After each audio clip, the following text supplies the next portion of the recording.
Эфирда Татарстанның көньяк-көнчыгыш хәбәрләре. Студияда Лилия Шафигуллина. Исәнмесез бүгенге программада. Узган елга йомга һәм киләчәккә планнар. Русакташында халык җыены узды. Нәрсәләр ремонтланган һәм тагын кайда яңартулар кирәк? Эшләр нәрсә хисабына башкарылачак? Зур кайгыртучанлык белән җыелган гуманитар ярдәм партиясе Асфальт кафесыннан кузгалды. Йөкне кем озата китте һәм волонтерлар хәзер нәрсә белән мәшгуль? Йортсыз калган этләр волонтерлар карамагында. Үзәктә 50 хайван яши. Алар нәрсәгә мохтаҗ? Әлмәт районында халык җыеннары дәвам итә. Русакташындагы җыелышта узган елга йомык ясадылар һәм киләсе елга планнар турында фикер алыштылар. Аларны гамәлгә ашырырга үзара салымакчылары ярдәм итә ала. 2022 елда әлеге планны авыл халкы арттырып үтәгән. Русакташында безнең ишегалды программасы кысаларында эшләр һәм мәктәп-интернатта өлешәк ремонт үткәрелгән. Шулай көн тәртибендә җинәят эшләре дә кала. Җирле халык һәм телефон мошенниклары Акташ участковыйларына даими эш биреп тора. О ком мы говорим, мы тоже знаем. Есть действия, два гражданина, мужчина и женщина, которые собственники являются. О чем я говорю, они знают. Авылда җинаятләр төрлелеге шәһәрнекеннән ким түгел. Мошенниклык, урлашу, көнкүреш низаглар. Булар барысы да биредә теркәлгән. Русакташында халык җыены барышында полиция вәкилләре узган елга йомык ясады. 2022 елда әлеге җирлек территориясендә 21 җинаять кылынган. Узган ел Русакташ авыл җирлегендә 7 урлау очрагы теркәлгән. Җинаятләрнең 3-се йортларда, 4-се трасса янындагы кибеттә кылынган.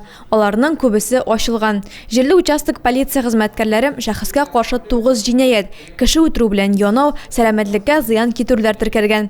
Соңгы мәддә буенча җинаятның 4-сен бер авыл кешесе башкарган. 7 акташлы аферистлар кармагына эләккән. Дворы, которые видели асфальт только после сдачи домов, на сегодняшний день являются уютными, чистыми, освещенными. Русакташы районның иң зур авыл җирлекләренең берсе санала. Биредә шәхси сектор гына түгел, 26 күп фатирлы йорт та бар. Безнең ишегалды программасы буенча башкарылган эшләр авыл өчен иң мөһим вакыйга булды. Ремонт өчен бирелгән 30 миллион сумны 5 ишегалды үзара бүлеште.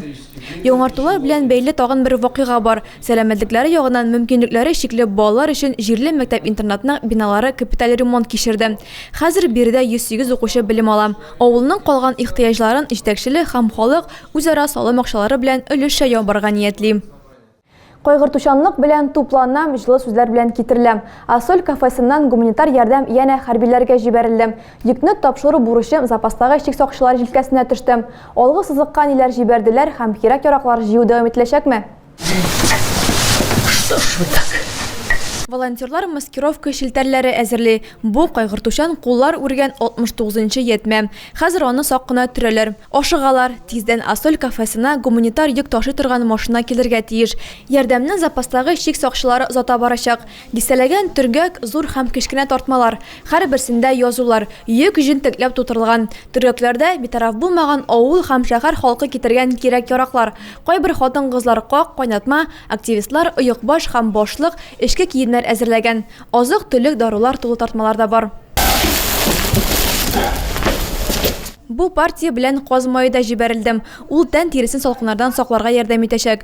Йөккә шулай ук окоп өчен шәмнәр һәм маскировка шелтәрләре дә салынды. Гуманитар йөк беренче тапкыр гына җибәрелми. Алга таба да ярдәм җыюны дәвам итәргә ниятлиләр. Волонтерлар битараф булмаганнардан дару, йон оек башлар, балаклавлар көтеп калачак. Солдатлар һәрвакыт гигиена чаралары, дымлы салфеткалар, эшкә кием, оек башлар, дару, бозылмый торган азык-төлеккә мохтаҗ. Тулы исемлек белән экраннарда күргән QR-код буенча танышырга мөмкин. Асфальт кафесына да мөрәҗәгать итеп була. Волонтерлар эшләрен дәвам итә. Хәзер алар разведчик өчен махсус костюм әзерлиләр. Шулай ук 70-нче маскировка шелтәрен дә үрергә керештеләр.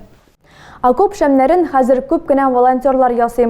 Аның өчен консерв банкасы, катыргы һәм парафин кирәк. Зәй районында әлеге игелекле эштән читтә калмаган. Сорсаж Баграш авылы халкы, олысы да, кечесе дә хәрбиләребезгә ярдәм итү өчен берләште. Балавыз эретеп, йөрәк җылысы кушкан шәмнәр ничек ясала, Адилә Бурханова күреп кайтты.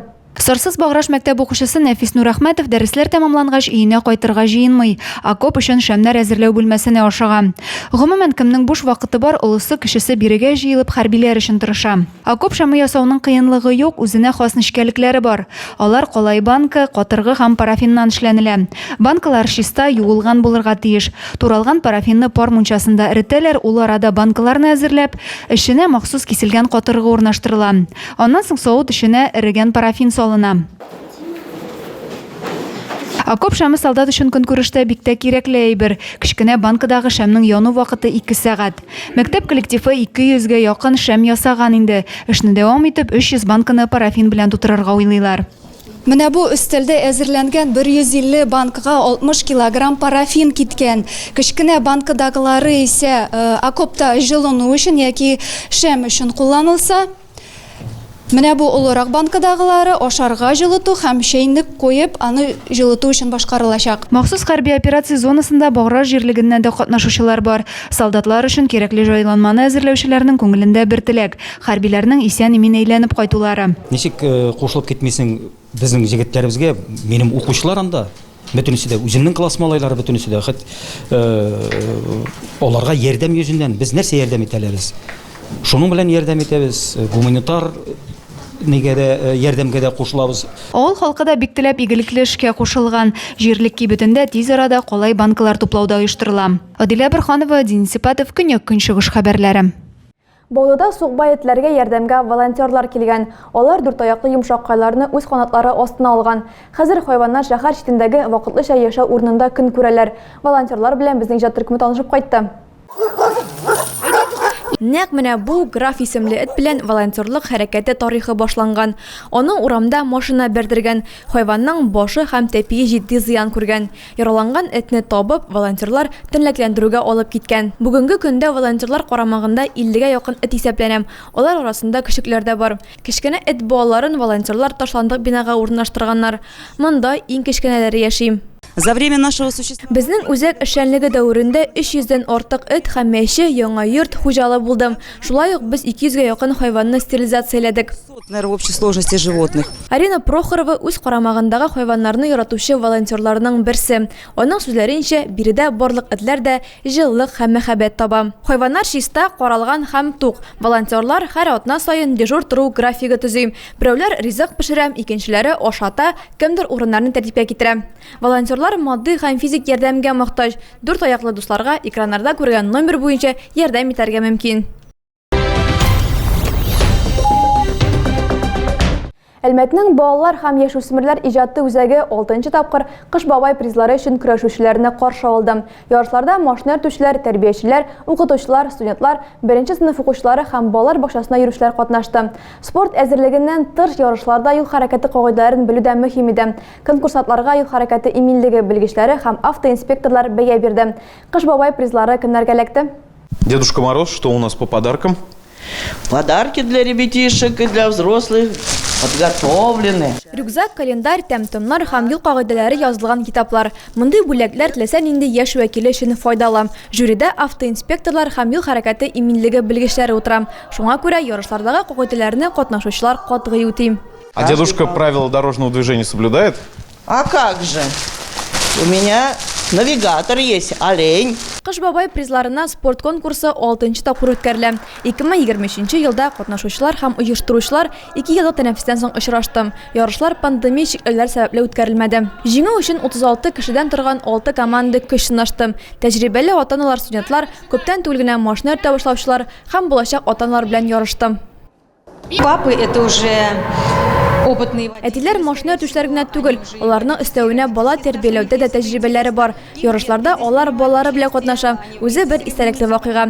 Мөгаллимнәр исә балаларны тәрбияләүдә төрле алымнарга ия. Воспитатели имеют разные методики воспитания детей. Балалар бакчасына йөрүчеләрнең көндәшләре 1-нче сыйныф укучылары булды. Это неукоснительно. Мин баламның иминлек каешын һәр вакыт эләктерәм. Гомумән барлык пассажирлардан моны таләп итәм. Балам һәм пассажирларның куркынычсызлыгы минем өчен иң мөһиме. Пассажиров тоже. Илдар Гәрәев руль артында инде 17 ел йөри. Әти вазифасын 7 ел үти. Ул ярышларга кызы белән килгән. Алар Түбән Мактаманың 64-нче балалар бакчасы данын яклыйлар. Когда переходим дорогу, я всегда своим детям говорю, если зелен загорелся... Юлы кичкәндә балаларыма яшел ут янса, эштән генә эшкә тикле санара кушам. Чөнки машина туктап өлгермәскә мөмкин бит. Әз генә көтеп торырга кирәк. И вот нужно лучше немножко подождать. Юлия Сафина машина йөртүчедә, әни дә, мөгаллим дә. Машина белән еш кулланмыйм һәм көннең байтак өлешен ул җәя үткәрәм. Юлия 57-нче балалар бакчасына йөрүче сабыйларга юллардагы куркынычсызлык кагыйдәләрен өйрәтә. Оештыручылар, катнашучылар өчен төрле эстафеталар әзерләгән.